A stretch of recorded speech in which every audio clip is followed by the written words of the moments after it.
Welcome back to the channel, guys. So today the dev server's open. I got updated. I got a couple things to do, so I'm not going to be able to make a video immediately on that, but there is some things I do want to talk about that pertain to this update. So we're getting birds like the Gripen, the F-15A, and the Su-27. Now, the Gripen and the F-15, they could carry Fox 3s. The Su-27 that we're getting in the game cannot carry the R-77s, although the J-11 can. So they're not. I'm not sure. I don't think they're going to add the R-77 this update, but they could add the AIM-120A, and I think that might be something they'll have to do. So I've explained in a previous video. This was, I believe, the last dev server when they added the MiG-29, or no, was it the MiG-29? Anyway, they're adding R-73s and AIM-9M, right?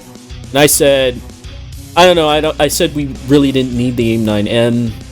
Or the L was fine, and a lot of people were like, "Oh no, you're just Russian biased, blah blah blah."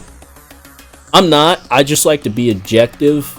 I prefer NATO aircraft. I want to fly NATO aircraft in the future, but you know, when there's balancing issues, I think they should be, there should be light shed on it. So I don't care what country the aircraft is in. If it looks like it's gonna be overpowered or it's just gonna overbalance, and there's simple fixes to these problems, I'm gonna voice my opinion. So with the flanker, it's gonna be able to carry 10 air-to-air missiles, which I think is fine. Even if it carries 6 R-73s with the R-27s and stuff like that. Like, these missiles, you could dodge them, you could flare them. Yes, it's gonna kill a lot of things, but I don't think it's gonna be overwhelmingly the best jet. I mean, it might be the best jet in the game. We'll have to see. We'll have to test in dogfights. But in terms of the F-15 and the Gripen, they get the AIM-7s, AIM-7Ms, which they're good missiles. They work, but in a BVR scenario, long range, that sort of deal, versus R-27ERs or the ETs, it's going to be problematic. Like, those missiles will be able to absolutely slaughter, at least in a 1v1 scenario. But of course, there's so many variables to ARB and how the combat works. There's ways to dodge the R-27ER and the ET and the R-73s. But I just think if they're going to add like a jet that could carry 10 of these missiles, which is probably it is the best radar guided missile in the game. The ER, it has a higher kill rate than the Phoenix missile, which is a Fox 3. It is by far probably the best radar guided missile in the game. That's why I believe adding Fox 3s like the AIM-120 is a good idea. And in my video I stated before, like, oh, we didn't need the AIM-9M, the AIM-9L was fine at the time, and still, like, between now and then, I think is still a valid argument. I think the AIM-9M should have been added probably this update to smooth things over a little bit, but it was added earlier. It's fine. It's in the game. I have a ton of fun with it. I use it in sim all the time, with no motor. No one sees it coming, but there's a pretty big annoyance with players like, oh, you can't dodge it, I can't flare it, and I can't see it. And that was my main complaint. But most people in that video were like, oh, the missile's gonna be fine. The missile's gonna, America needs something. But what people don't understand is, like, the F-16, the C, is probably still going to be very competent. At the time, it was the best fighter in the game. It still is until this update comes out. The F-16C beats literally every single jet 9 times out of 10. If you want to challenge me, we could go and hop in a sim match. I'd be down to record a video on it. But yeah, no, the F-16C was still, in my opinion, the best jet in the game, with the 9Ms or without them. But that's sort of my argument, right? Now that they're adding the flanker and the F-15, I believe they should add the AIM-120s, at least the AIM-120As, because the R-27ER and the ET, they're very deadly missiles. There's ways to dodge them, but most players don't know how to dodge them, right? I personally have no problem with the current balance that they're putting in the game. Like, I'm like, okay, I can deal with it. Like, if I'm in an F-15, if I see a flanker, I'm going to fly as low as possible so his radar missiles hit the ground every time. If he shoots an ED or ET, I'm just going to flare. I have 200 flares. But most players don't do that. Most players don't know how to notch. Most players don't know how to crank. Most players don't even know what missile is being launched at them, right? So I think that's where we might have a problem.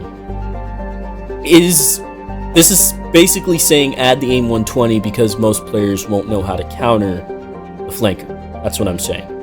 Now, the experienced people, I'm sure you'll comment on this video and say like, oh, but you know, they should just learn and there's ways. And yeah, that is true.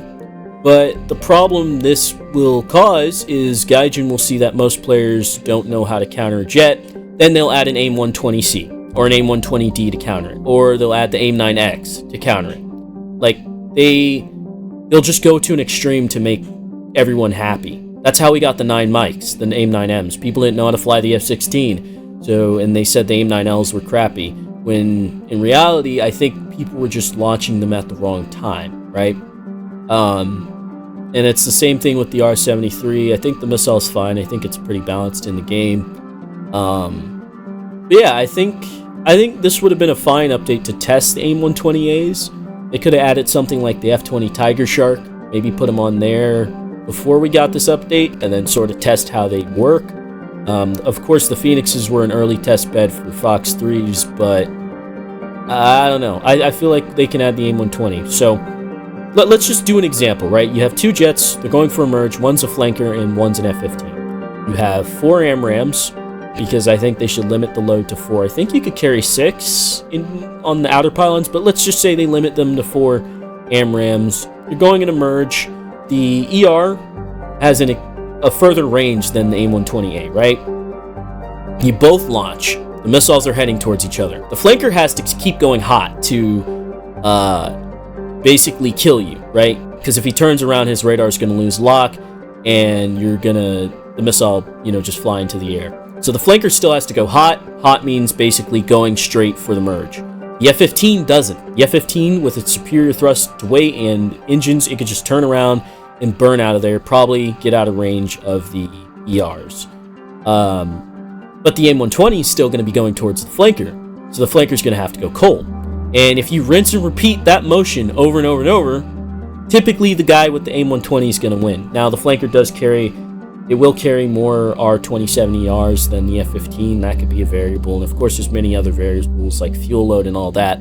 But just from thinking in my head and playing DCS and knowing how AIM-120s or Fox 3s and Fox 2s sort of integrate when they're fighting each other, anyone with the Fox 3 should have an advantage. If it's the Phoenix, probably not, because that thing has a low kill probability rate. The thing is an old missile, but the AIM-120 has a pretty good kill range. I think the A is like, I want to say a 15-mile kill radius. Now, again, that's like classified information. I actually don't know what the actual kill zone of the AIM-120 is, but I can assume at 15 miles, the missile should be able to track its target and hit if all goes well.